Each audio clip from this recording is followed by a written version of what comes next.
Welcome to யாவரும் கேளீர். நான் உங்க பத்ரி பேசுறேன்.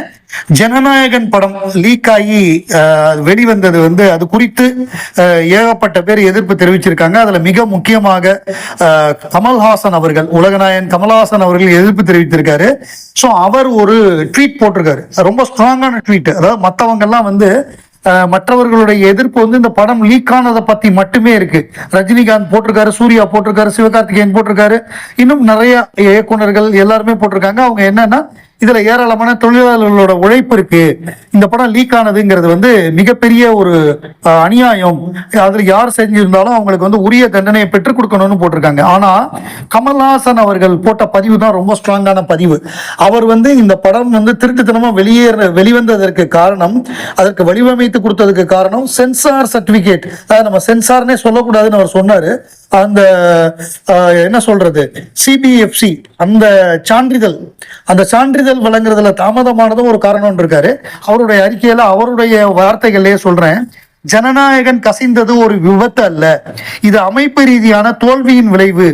உரிய நேரத்தில் சரியாக அனைத்தும் நடைபெற்றிருந்தால் நாம் இந்த நிலைமைக்கு வராமல் இருந்திருப்போம். இதுக்கு என்ன அர்த்தம்னா, சென்சார் ஒரு படத்துக்கு படத்தை அனுப்பிச்சு அவங்க பார்த்து சிபிஎஃப்சி உரிய நேரத்துல அந்த படத்துக்கு ஏஓ யூஓ சான்றிதழ் கொடுத்துருந்தாங்கன்னா அந்த படம் ரிலீஸ் ஆயிருக்கு. இப்ப இந்த பிரச்சனையே வந்திருக்காது. இவ்வளவு நாள் அந்த படத்தை அடகாக்க வேண்டிய பிரச்சனையே இருந்திருக்காது. அந்த படம் ரிலீஸ் ஆயிருக்கும். சான்றிதழ் வழங்குவதில் ஏற்பட்ட அளவுக்கு அதிகமான தாமதங்கள் பைரசிக்கு வளமான சூழலை உருவாக்கியது. அமைப்பு தோல்வி அடையும் போது படைப்பாளியை யார் பாதுகாப்பது? சினிமாவின் உண்மையான ரசிகர்கள் ஒன்றிணைந்து கடந்த காலங்களில் என்னுடன் நின்றது போல இந்த முறையும் சட்டப்பூர்வமாக திரையரங்குகளில் படத்தை பார்த்து இதற்கு தகுந்த பதிலடி கொடுப்பார்கள் என்று நம்புகிறேன். கமல்ஹாசன் கண்டனம். அதாவது இந்த மாதிரி ஒரு உணர்வுபூர்வமான அறிக்கை, ஒரு நியாயமான அறிக்கையை வேற யாருமே கொடுக்கல. ஒரு உண்மையான சினிமா ரசிகராக அரசியல் எல்லாம் மறந்துட்டு கமல்ஹாசன் அவர்கள் கரெக்டா கொடுத்திருக்காரு. இதெல்லாம் அரசியலுக்கு அப்பாற்பட்டு. இதற்கு முன்னாடி மெர்சல் படத்துக்கு பிரச்சனை வந்த போதும் கமல்ஹாசன் குரல் கொடுத்தார். அதுக்கப்புறம் இன்னும் வெவ்வேறு நேரங்கள்ல பிரச்சனை வந்த பொழுது, விஜய்க்கு பிரச்சனை வந்த பொழுது குரல் கொடுத்தார்.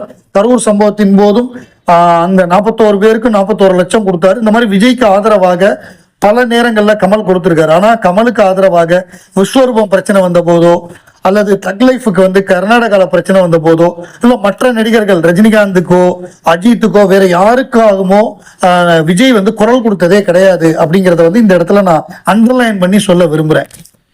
விஸ்வரூபம் படம், இந்த விஸ்வரூபம் படத்தை முதல்ல செல்வராகவன் இயக்குற மாதிரி இருந்தது.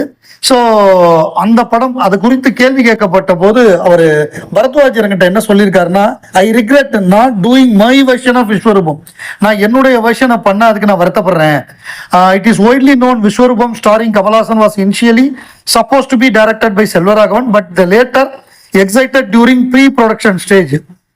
சில கருத்து வேறுபாடு காரணமாக அவர் விலகிட்டாருன்னு சொல்றாங்க. இல்ல இன்னொன்னு, அவருடைய ஸ்டைல் பிடிக்காம கமலே அவரை வெளியேற்றிட்டாரு. வர்றப்பவே 10 ஆட்களோட வர்றது, 10 அவருக்கு பாடி கார்டு மாதிரி வருவாங்களாம், அதெல்லாம் கமலுக்கு பிடிக்கல, அதனால வேண்டான்னு சொல்லிட்டாருன்னு ஒரு கருத்து உண்டு. க்ளோஸ் சர்க்கிள்ல நான் கேள்விப்பட்டது அந்த காலகட்டத்தில் சொல்லுவாங்க.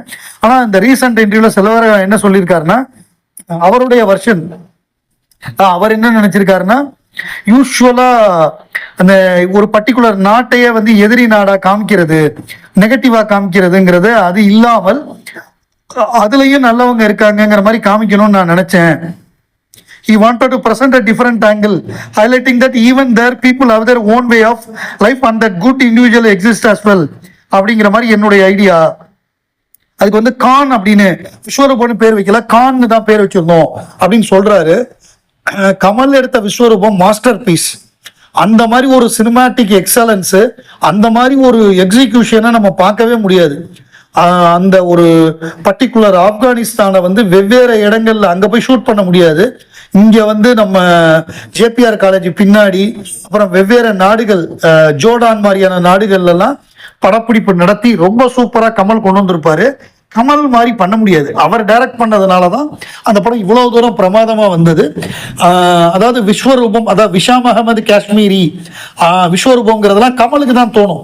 இப்ப ஒருத்தன் தூங்காமையே இருக்கான், தூங்காம இருக்கிறதுனால ஒரு பிரச்சனை, இல்லை நைட்டு ஃபுல்லாக ஒரு விஷயம் நடக்குது அப்படின்னா நம்ம என்னென்னமோ திங்க் பண்ணுவோம். ஆனால் கமல் வந்து தூங்காவனம்னு பேர் வச்சாரு பாருங்க.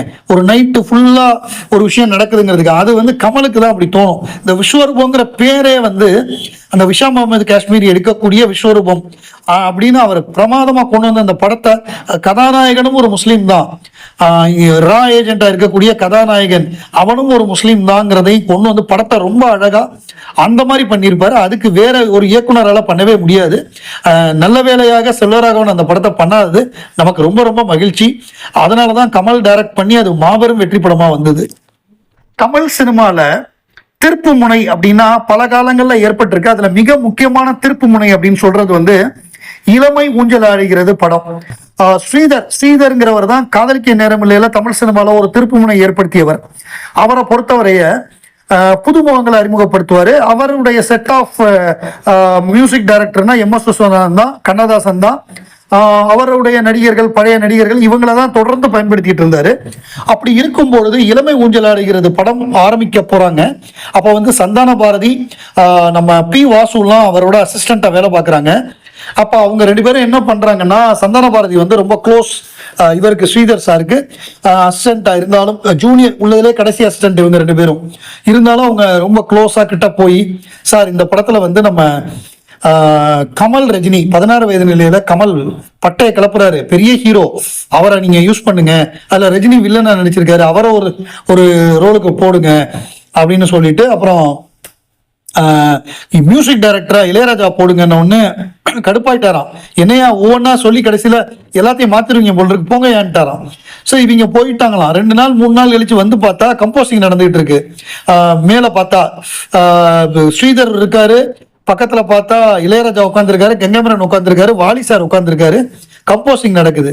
என்னன்னு பார்த்தா ஒரே நாள் உனை நான் நிலாவில் பார்த்தது உலாவும் அந்த பாட்டு பண்றாங்க, கம்போஸ் பண்றாங்க. வாலி வந்து 5 பல்லவி அந்த 5 சரணம் எழுதி கொடுத்தாராம், அதுல இருந்து சூஸ் பண்றாங்க. ஸோ அப்படி பார்த்து கமலஹாசன், ரஜினிகாந்த், இந்த பக்கம் இளையராஜா, வாலி, ஸ்ரீதர், இது வந்து ஒரு புதுமையான கூட்டணி. அதுக்கப்புறம் அது பெரிய வெற்றி பெற்றது. அந்த மாதிரி ஒரு டேர்னிங் பாயிண்ட் அமைஞ்சது இளமை ஊஞ்சல் படம். பின்னாடி இதை ஹிந்தியில எடுத்து ஹிந்திலையும் அந்த படம் ராஜேஷ் கண்ணா கமல் ரோல்ல பண்ணி வெற்றி படமா அமைஞ்சது. இன்னைக்கு ஏப்ரல் 11 வந்து 2 பேருக்கு பிறந்த நாள். ஒண்ணு வந்து கஸ்தூரிபா காந்தி. கஸ்தூரிபா காந்திங்கிறது நம்ம மகாத்மா காந்தியுடைய மனைவி, அவங்க தான் கஸ்தூரிபா காந்தி, அவங்களுக்கு பிறந்த நாள். இன்னொருத்தர் யாருன்னு பார்த்தா ரோஹிணி ஹட்டங்காடி. ரோஹிணி ஹட்டங்காடி யார் அப்படின்னா மகாத்மா காந்தியுடைய மனைவியாக காந்தி படம் 1982 வந்தது. ரிச்சர்ட் ஆட்டன்பரோஸ் காந்தி. நாங்கெல்லாம் ஸ்கூல் படிச்சப்ப ஸ்கூல்ல கூட்டிட்டு போனாங்க, எல்லா மாணவர்களையும் கூட்டிட்டு போனாங்க. அப்ப பார்த்தது காந்தி 82. ஸோ அப்ப அந்த படத்துல வந்து ரோஹிணி அட்டங்காடி வந்து காந்தியுடைய ஒய்ஃப் கஸ்தூரிபா நடிச்சிருந்தாங்க. அவங்க வேற யாரும் இல்லை, வசூல் ராஜா MBBS படத்துல கமலஹாசனுடைய தாயாரா நடிச்சவங்க. அவங்களுக்கும் இன்னைக்கு பிறந்த நாள். அதாவது ரியலா கஸ்தூரிபா காந்தி, ரியல் லைஃப் கஸ்தூரிபா காந்திக்கும் இன்னைக்கு வந்து பிறந்த நாள். ரியல் லைஃப்ல கஸ்தூரிபா காந்தியா நடிச்ச ரோஹிணி அட்டங்காடிக்கும் இன்னைக்கு பிறந்த நாள். இது வந்து ரொம்ப ரேரா நடக்கும், ரேர் கோஇன்சிடென்ஸ் சொல்லுவோம்ல, அப்படி நடந்த ஒரு விஷயம்.